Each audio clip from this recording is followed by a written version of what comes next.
It's been 3 weeks since you walked out the door.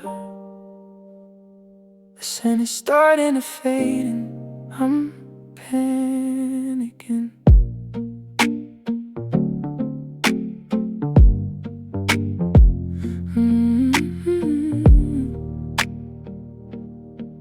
I haven't changed the sheets on the left side yet. I'm sleeping on the edge so I don't disturb the air. I found a strand of your hair caught in the fabric, a tiny golden thread from a life that unraveled. I know it's unhygienic and my mother would be shocked, but it's the only way I can still breathe you in. I wake up in the morning and bury my face in the cotton, pretending for a second that you're just in the kitchen.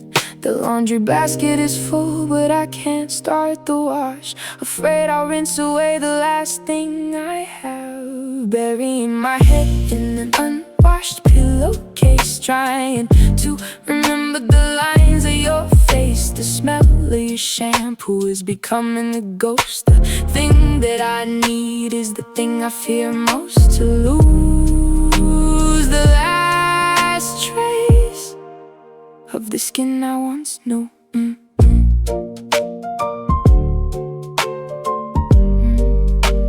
The skin I once knew. I saw a commercial for that detergent you like, the one that smells like rain and lavender fields. I had to turn the TV off because it started to shake, realizing how much of my life was built around you. I'm guarding a piece of cloth like it's a holy relic, checking the fibers to make sure they're still there. It's a slow motion heartbreak, watching it vanish a little more every time that I close my eyes. Eventually I'll have to put them in the machine. I'll have to make the bed and keep it all clean. But tonight I'm just gonna hold on to the mess and dream of the person who used to be less. It smells like nothing now, just soap and dust. You're finally gone.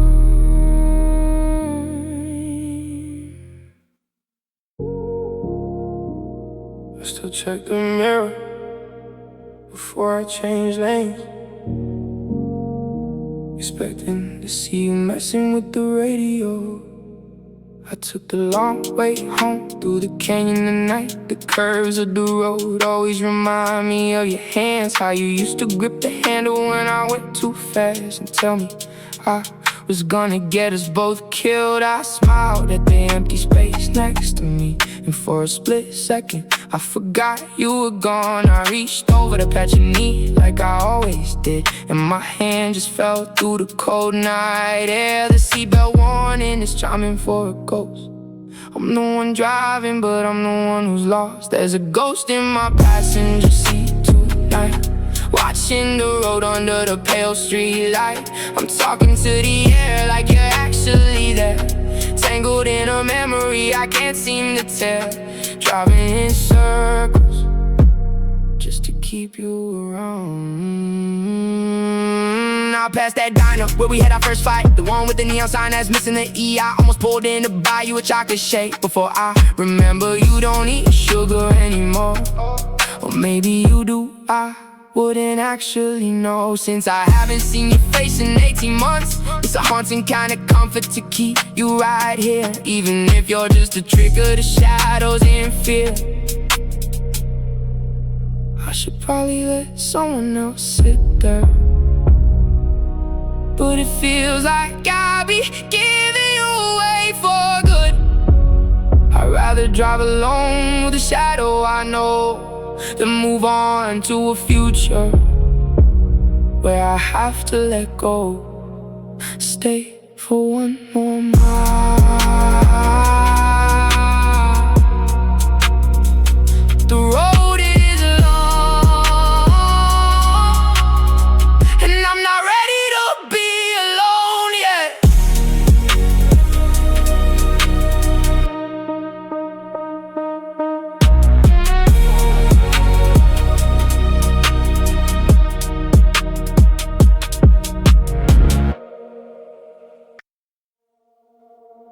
I thought time was supposed to be a bandage, but the air still stings whenever I say your name. I found that old lighter in the pocket of my coat, the one you used to spark when we sat on the roof. It still smells like the clove cigarettes you light, and the way the wind used to carry your laugh away. I tried to throw it in the bin at the corner store, but my fingers wouldn't let the metal go. It's a heavy piece of junk for something so small, just like the memories I keep carrying around. The sun goes down and the marks start to itch, reminding me of every single stitch we tore. I'm living with these scars that glow in the dark, tracing every line that you left on my heart. It's a map of a city that burned to the ground, and I'm the only person left to be found, still trying to find the light you took away.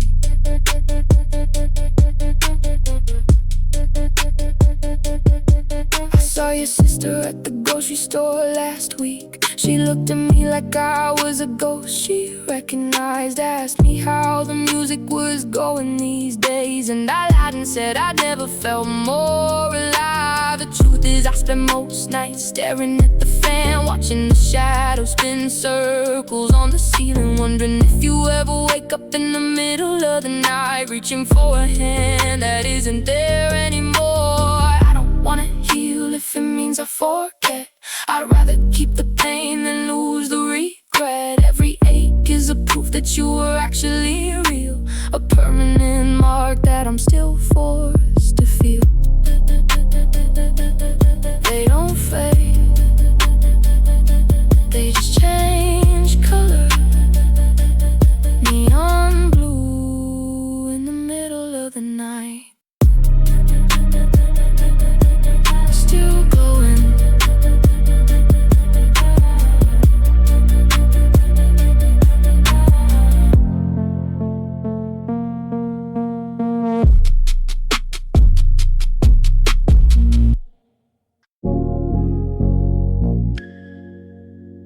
We promised forever at 3 in the morning. The sun came up, and the words just evaporated. The wine was cheap, but the feeling was expensive. Sitting on the kitchen floor with our backs to the fridge. You told me you never seen a future without me in it, and I believed you like a child believes in the stars. We signed our names in the steam on the window pane, drawing a circle around the life we were gonna build. I should've known that steam is just hot air and water, waiting for the first cold breeze to make it disappear.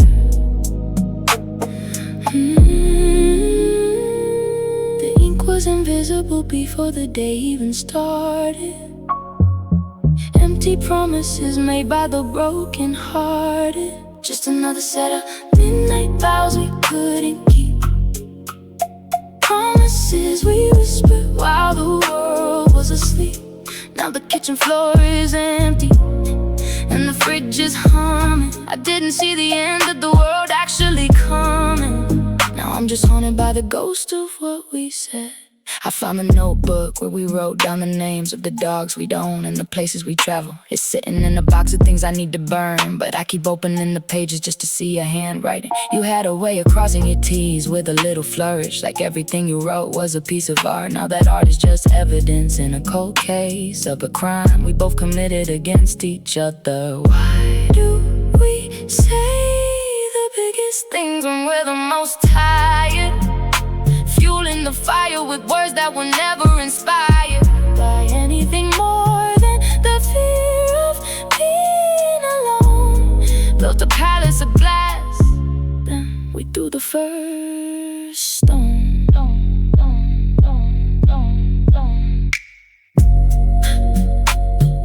The sun is coming up again. The kitchen is quiet. Wow.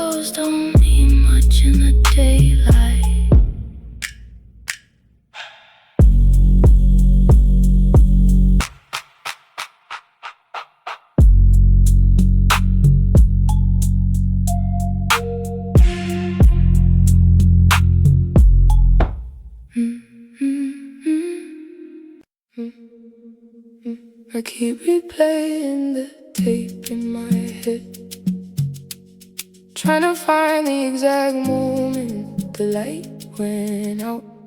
We were standing in the driveway under that broken light. You were looking for your keys at the bottom of your bag.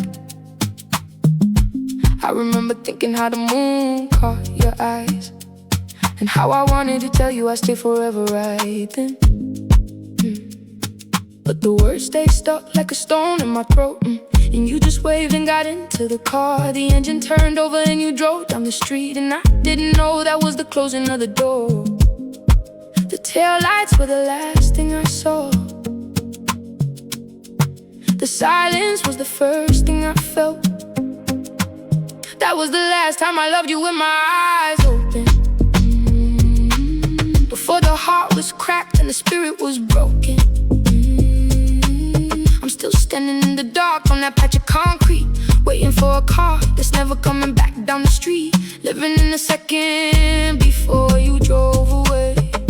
I wonder what I would've said if I knew the truth. If I would've begged or just stood there and cried. Maybe I would've told you about the dream I had, where we grew old in a house with the yellow front door. Instead I just stood there and watched you leave, thinking there'd be 1,000 more nights just like that.